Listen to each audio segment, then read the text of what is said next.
Imhotep de Memphis, le premier savant polyvalent de l'histoire universelle. Alors professeur, quel était précisément le statut social du savant et du sage en Égypte pharaonique? L'Égypte pharaonique est une civilisation de la vallée du Nil, c'est-à-dire une civilisation qui s'inscrit dans un contexte africain. C'est-à-dire que pour bien comprendre l'éclosion du génie pharaonique, il faut partir de la région des Grands Lacs africains. À partir de 200 000, l'homme moderne, l'homme anatomiquement moderne apparaît en Afrique, dans la région des Grands Lacs, à l'exclusion de toutes les autres régions du monde. Cet homme va amorcer un processus migratoire qui va le conduire des montagnes de la Lune jusqu'à la vallée nubienne et égyptienne du Nil. Donc, c'est ce continuum qui est à l'origine de la sédimentation du génie humain. Hein? Comme je le dis souvent, depuis le Paléolithique supérieur, l'homme africain avait déjà amorcé le processus d'acquisition de toutes les connaissances dans le domaine de l'astronomie, dans le domaine de l'architecture, dans le domaine de l'ingénierie même. Dans tous les domaines, l'Afrique est le berceau des sciences.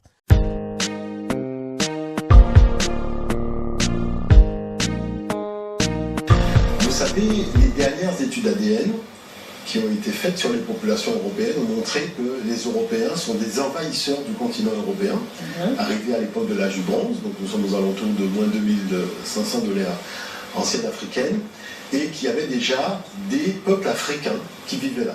Donc les Grecs en parlent, vous avez Hérodote qui les nomme Pélage, et ce fameux Cadmos, qui est ce fameux noir, il ne faut pas oublier que Cadmos est noir, sa sœur Europe est une princesse noire, puisque leur papa c'est Agénor, et c'est elle qui va se faire enlever, donc elle va se retrouver sur l'île de Crète, et son frère Cadmos va partir dans cette région qu'il va découvrir, et c'est lui qui va léguer l'écriture aux populations noires de l'époque.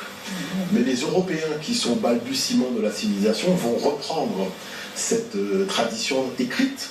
Et il faut savoir que les caractères grecs, l'écriture grecque n'est pas grecque parce qu'elle n'a pas été inventée par les Européens, elle existait déjà. Donc elle était déjà en pratique, et même chose pour le latin, puisque tout le monde sait aujourd'hui que ce sont les Étrusques, un peuple africain qui vivait en Italie, qui a inventé le latin.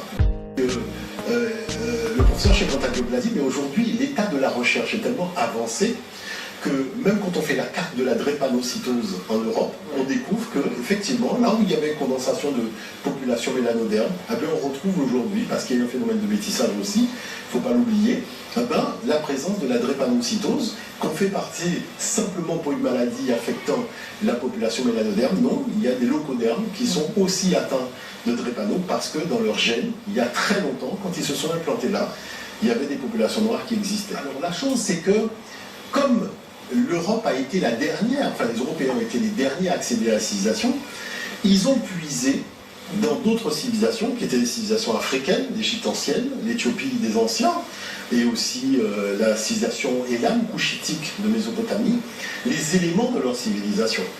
Et vous savez que moi, pour avoir fait des émissions à la télévision française, je dis toujours une chose, vous savez que l'Amérique affirme son hégémonie avec le billet du dollar, mais le billet de $1 a deux symboles. Le premier, c'est la pyramide. Jusqu'à nouvel ordre, cette pyramide est en Afrique, elle n'est pas en Europe, donc c'est même surprenant que le peuple européen affirme son hégémonie avec quelque chose qui n'existe pas en Occident. C'est un peu comme si les Africains faisaient un billet de banque et mettaient la tour Eiffel. Vous voyez, c'est un peu du même ordre. Et la deuxième chose, c'est cet aigle qui n'est autre que le symbole de l'Égypte pharaonique, c'est-à-dire le symbole d'Horus, qui était le symbole de la royauté pharaonique. Et pourquoi alors? Quand même de l'observer. Alors, je voulais saluer donc la présence de notre invité. Donc notre cher invité qui est déjà là. Mon très cher, est-ce que tu nous entends? Oui, je vous entends. Voilà, donc Otep, bonjour mon cher Amouna. Bonjour au professeur Omotonde, à toute l'équipe d'AIF Radio et aux auditeurs surtout. Voilà, de la Guadeloupe qui nous écoutent. Nous sommes vraiment très ravis de t'avoir en ligne parce que déjà, nous voulions, au nom de vraiment toute l'équipe d'Anijar, te remercier pour le travail que tu fais, parce qu'on sait que c'est un travail d'engagement, de privation, de sacrifice. C'est un travail qui demande beaucoup de temps en termes d'analyse, de collecte d'informations. Et c'est vrai que c'est important que nous ayons comme ça des auteurs consciencieux qui se lancent dans la bataille de la vérité. Parce que, comme tu le sais, nous avons vécu à Paris la grande propagande sur l'excision. Hein, je n'oublierai pas ce grand débat auquel on a assisté à l'ESG, l'Institut supérieur de gestion à Paris, dans un débat dont le titre était « Où va l'Afrique ?» Et on a été, donc les organisateurs avaient été chercher une experte de l'excision à Bordeaux qui avait dit que l'Afrique pratique l'excision avec des excréments humains. Ce qui fait que l'affaire était partie un peu en cacahuète puisque personne à Africamat n'a accepté le terme que la dame avait dit. Et comme personne ne voulait véritablement passer la parole à ceux qui voulaient apporter des clarifications dans les propos de cette dame, ben voilà. C'est un peu parti en vrille, c'est vrai, mais toujours est-il qu'il faut quand même admettre, mon très cher, que l'ouvrage que tu as écrit est détonnant. Là, l'ouvrage est détonnant, et nous étions en train de faire une analyse avec Mahatari et Kwenzi, qui était que nous n'avons pas eu l'impression, je ne sais pas quel est ton avis, mon très cher, mais on n'a pas eu l'impression que dans l'approche médiatique, que tu aies pu aborder le débat de fond de ton ouvrage. Parce que il faut quand même souligner que l'ouvrage fait 272, même au-delà, 280 pages à peu près.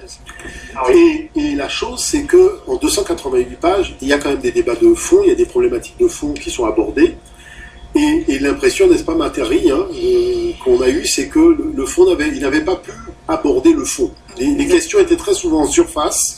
C'est-à-dire très à la base enfin, on va dire dans le paradigme occidental, c'est-à-dire que l'excision est forcément rapportée à l'Afrique, à une tradition africaine. Donc on ne parle pas de l'origine en elle-même de l'excision. C'est quelque chose encore qui est encore très tabou. Donc enfin, on a eu surtout cette impression au niveau des médias qui n'ont pas compris l'objet de base de ce livre, en fait, qui est de préciser l'origine exacte de l'incision et comment, en fait, cette coutume a été déportée vers l'Afrique et vers plusieurs traditions africaines. Entre parenthèses. Alors, justement, mon très cher, en tant que représentant de la gente masculine africaine, il y a eu ce désir de rentrer dans ce débat, qui est un débat qui concerne directement, d'une façon générale, nos sœurs, nos femmes.